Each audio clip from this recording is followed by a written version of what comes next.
What if I told you the reason your goals keep falling apart has nothing to do with discipline, motivation, or consistency? Those aren't your problem. Your problem started before you wrote the goal down. Because here's the truth nobody wants to admit. Most goals are broken at the foundation, and no amount of willpower can hold up something that was never built to stand. Think about the last goal you set.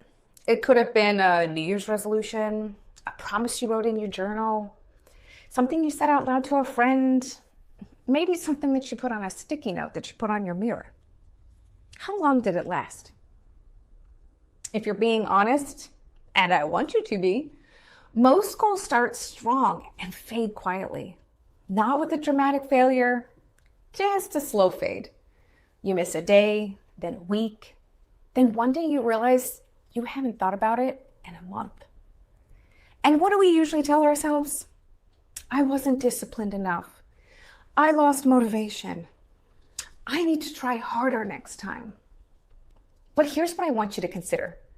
What if the goal itself was the problem? Not your effort, not your follow-through, the goal. Because in my experience, there are 4 specific reasons goals collapse, and none of them are about willpower.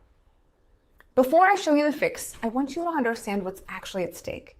Because let's be real, it's bigger than one failed resolution. When your goals are unclear, you don't just lose the goal. You lose trust in yourself. Every abandoned goal quietly reinforces this narrative that you can't follow through, that you're someone who starts and doesn't finish. And that story, it doesn't stay in one area of your life.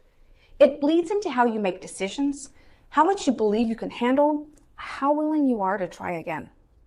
So getting this right, it's not just about hitting a target. It's about rebuilding trust with yourself. This is why I built a framework called the game plan.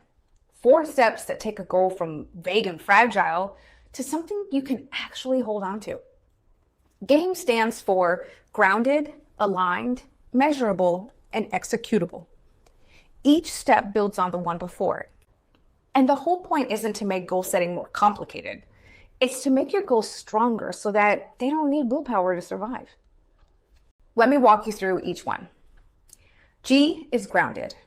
And this is a step almost everyone skips. When most people set a goal, they start with the outcome. I want to lose 20 pounds.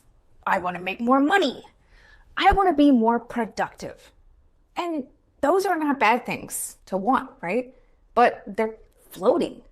There's nothing anchoring them to who you are and what actually matters to you. A grounded goal starts with what matters most, not what sounds impressive, not what someone else achieved, what genuinely matters to you. So before you write any goal, I want you to answer this. What matters most to you right now? Not the version that sounds good on paper. The real things that when you honor them, you feel like yourself. And when you ignore them, something feels off. It might be growth, stability, family, creativity, or health. Now connect the goal to what matters most. If growth is leading this season, a grounded goal might be to enroll in a certification program. If stability matters most right now to you, maybe it's pay off a specific debt by June. Here's why this matters. When your goals grow from what matters most, they carry weight. They have meaning. And meaningful goals do not fade quietly. They pull you forward. Once the goal is grounded in what matters most, the next step is making sure it fits the bigger picture of your life. And those are not the same thing. A goal can reflect what matters to you and still clash with the life that you already built or the life that you're trying to build. For example, you might care deeply about achievement, so you set a goal to take on a major project at work. Makes sense, right? But if your bigger picture this year is creating more space and reducing stress, that goal may be grounded, but still misaligned. And misaligned goals create friction, not momentum. So the question here is, does this goal support the life I am building, or does it compete with it? Think about what you want more of this year and what you need to stop saying yes to. An aligned goal doesn't fit your vision, it strengthens. When people get stuck in a cycle of setting goals and abandoning them, this is often the hidden reason. The goal sounded right, it just didn't fit. Now, if you're starting to see why your past goals didn't stick, and it has nothing to do with being lazy, stay with me. Because the next 2 steps are where we take this from insight to action.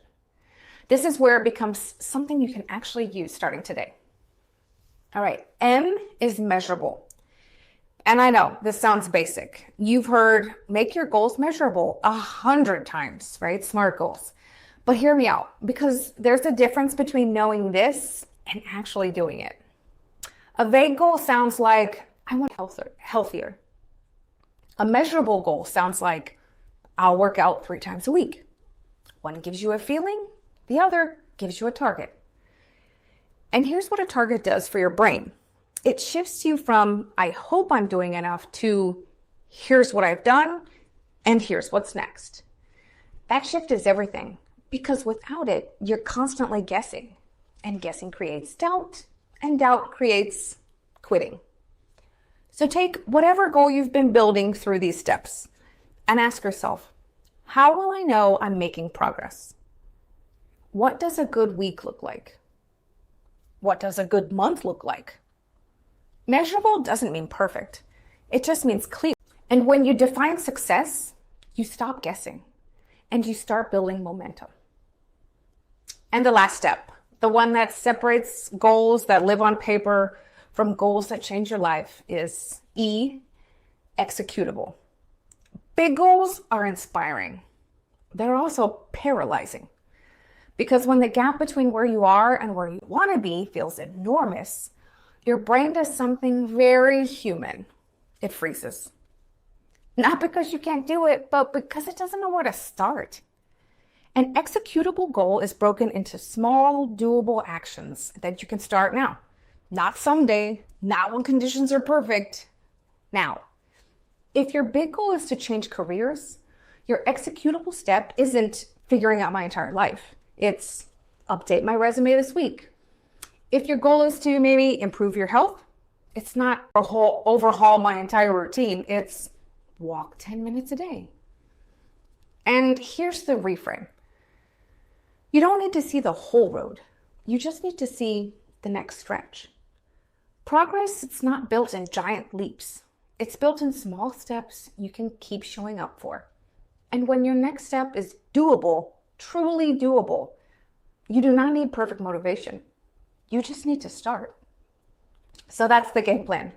Grounded in your values, aligned with your vision, measurable so you can track it, and executable so you can start it today. And notice what's not in that framework.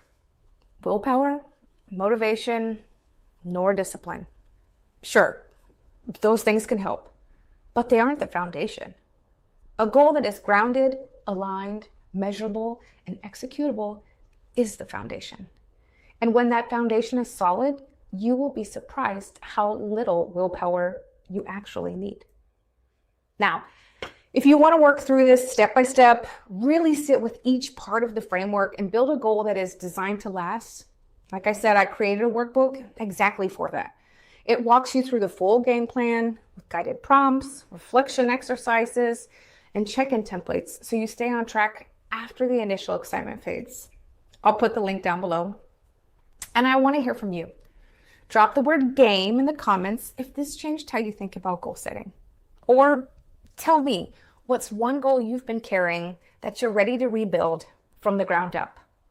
If this was helpful, subscribe, because this is what we do here. We take the things that feel heavy and unclear and we make them workable.